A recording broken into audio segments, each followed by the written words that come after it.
cost of one newspaper is equivalent to 8 loaves of bread. And each loaf of bread feeds a family of 4. So it makes it very simple when you have to ask somebody to choose whether you're going to buy one weekly newspaper so that you can feed your mind and your culture and be a citizen, or are you going to buy one piece of bread for every day for a week? You know, so if that's the choice he has, obviously people have to eat. As a result, people become outcasts in their own society.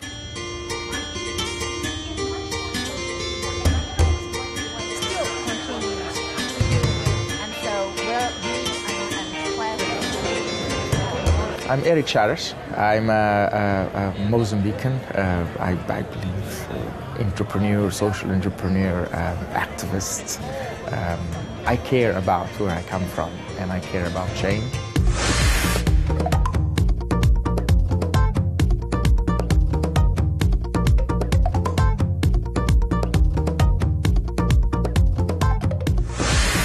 On the continent of Africa, we need to build capacity. What that means is giving them the help and the education that they need now to eventually have them, the local populations of the country, continue with the programs so that it's long-term sustainability.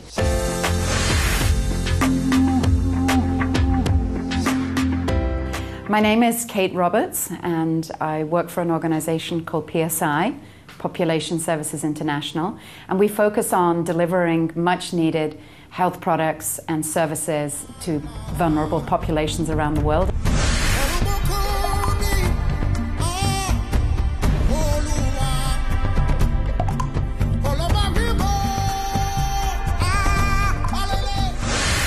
I can't have access to start changing the minds of the leaders, the minds of the politicians. The choice was, okay, let's then empower a whole new generation for change. How do you do that? We made one, a newspaper, and second, we called it The Truth.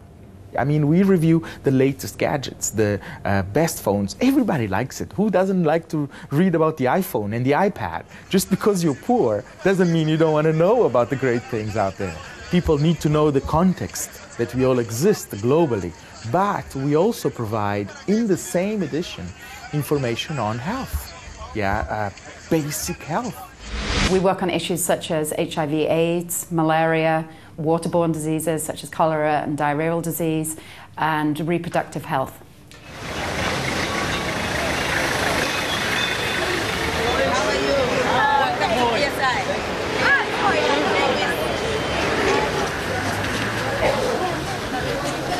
One of my personal passions in global health is empowering young women. We visited various clinics, and it was all about making contraceptives available and affordable to young women.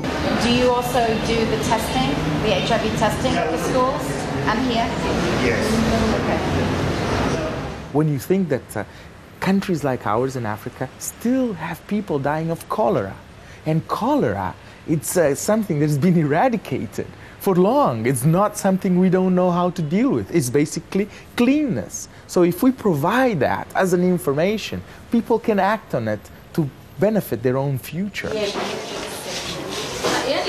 We heard real-life stories how, for instance, Anita, who we met, was from a very large family, but this young lady had, against all odds, managed to have some education.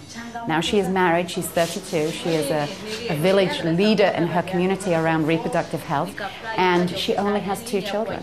And she has escaped the life of poverty. Because I understand that Anita is an activist and a champion for female rights and empowerment. What made her decide to take on this subject? People are lacking the knowledge. People need to be made sensitive to the subject, to be educated more on family planning. That's crucial.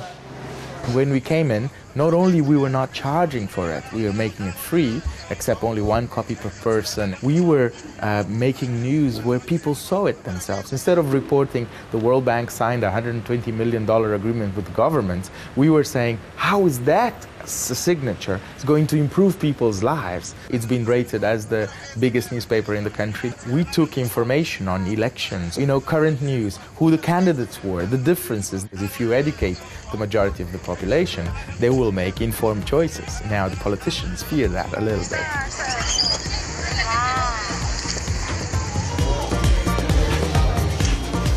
It was so uplifting to meet her and to see the impact that by a little bit of focus on her and her life changed her journey of life. We need to put women on the agenda because it will change the world.